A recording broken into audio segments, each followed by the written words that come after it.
És a l'any 450, amb la ubicació i fundació del bisbat d'Egra aquí, quan es produeix el canvi més important que transforma tot aquest espai.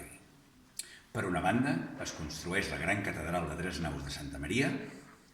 Als peus d'aquesta gran catedral de 3 naus s'hi construeix un baptisteri en el qual es practicava el baptisme per immersió i podien entrar els catecúmens que no estaven batejats i que després tenien accés lliure per poder entrar a la catedral i a les esglésies.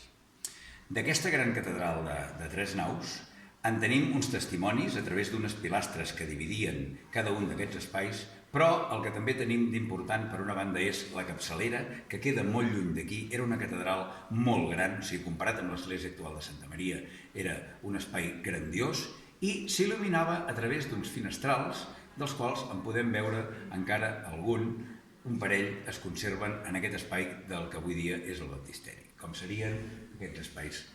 oberts en aquest cantó d'aquí dalt.